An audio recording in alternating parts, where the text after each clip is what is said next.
مسرعا باكيا مسترجعا.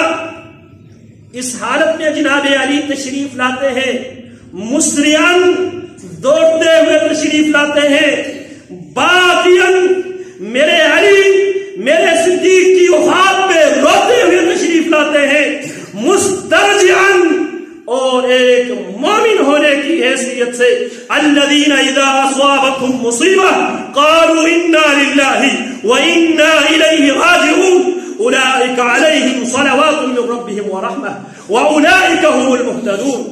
مسترجعا میرے علی دوڑتے ہوئے تشریف لاتے ہیں اور روتے ہوئے تشریف لاتے ہیں، اور میرے علی کی زبان پر انا للہ وَإِنَّا إِلَيْهِ رَاجِعُونَ یہ پڑھتے ہوئے جناب علی تشریف لاتے ہیں کدھر؟ صدیق اکبر کے دولت خانے میں. وَوَقَفَ وَالنَّاسُ حَوْلَهُ جناب علی صدیق اکبر کے گھر پہنچے، وہاں پہ کھڑے ہوئے لوگ جناب علی کے ارد گرد اور جناب صدیق کے ارد گرد لوگ بیٹھے ہوئے تھے. جناب علی جناب صدیق کی وفات پہ فرماتے ہیں رحمک اللہ یا ابا بکر، رحمک اللہ یا ابا بکر، اللہ آپ کے ساتھ رحمت والا معاملہ فرمائے، اللہ آپ کے ساتھ مہربانی والا معاملہ فرمائے، اللہ آپ کے ساتھ رحم والا معاملہ فرمائے. ابو بکر کنت الف رسول اللہ صلی اللہ علیہ وسلم وعنیسہ ومستراہ وثقتہ وموضع سرہ ومشاورتہ. ابو بکر کنت الف رسول اللہ، ابو بکر عام آدمی نہیں تھے، تو رسول اللہ صلی اللہ علیہ وسلم کے دل جوئی کرنے والے، مصیبت کی گھڑی میں آج کے گھڑی میں رسول اللہ کے ساتھ کھڑے ہونے والے، رسول اللہ کے ساتھ جڑنے والے، رسول اللہ کے ساتھ کندھا سے کندھا ملا کر قدم سے قدم ملا کر رسول اللہ کے ساتھ تو چلنے والے تھے ابو بکر. وعنیسہ ومستراہ، پیارے پیغمبر علیہ السلام کے انیس بھی تو تھے، نبی علیہ السلام تجھ سے مانوس ہوا کرتے تھے، پیارے پیغمبر تجھ سے راز و نیاز کی باتیں تیرے ساتھ شیئر کیا کرتے تھے.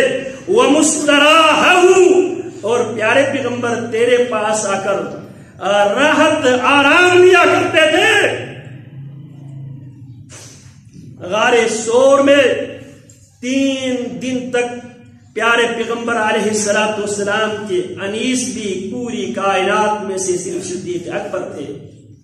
ومستراہ، اور پیارے پیغمبر کو آرام و آرائش و راحت کی تمام سہولیات مہیا کرنے والے بھی افراد امت میں سے صدیق اکبر تھے. گواہی کس کی ہے؟ جناب علی کی. کس کی ہم میں گواہی دے رہے ہیں؟ جناب صدیق کے. وثقتہ، ابو بکر پیارے پیغمبر تجھ پر بہت زیادہ اعتماد کیا کرتے تھے، اسی لیے رسول اللہ صلی اللہ علیہ وسلم اپنی ہجرت کا جو سفر کرنے سے پہلے جس شخصیت کے ساتھ اس خبر کو، اس سیکرٹ خفیہ خبر کو پیارے پیغمبر کس کے ساتھ شیئر کرتے ہیں؟ جناب صدیق کے ساتھ. وموضع سرہ، اور پیارے پیغمبر کے تمام راز کے جگہ تو ہی تھے ابو بکر. پیارے پیغمبر راز و نیاز کی باتیں تیرے ساتھ کیا کرتے تھے. ومشاورتہ، پیارے پیغمبر تیرے ساتھ مشورہ کیا کرتے تھے. وَكُنْتَ أَوَّلُ الْقَوْمِ إِسْلَامًا، جناب علی فرماتے ہیں وَكُنْتَ أَوَّلُ الْقَوْمِ إِسْلَامًا، ابو بکر تجھے یہ فضیلت حاصل ہے قوم میں سب سے پہلے بغیر کسی چوں چرا، بغیر کسی سوال کے پہلی فرصت میں، پہلی دعوت میں آمنا وصدقنا کہتے ہوئے رسول اللہ پر ایمان لانے والی شخصیت بھی تو ہے.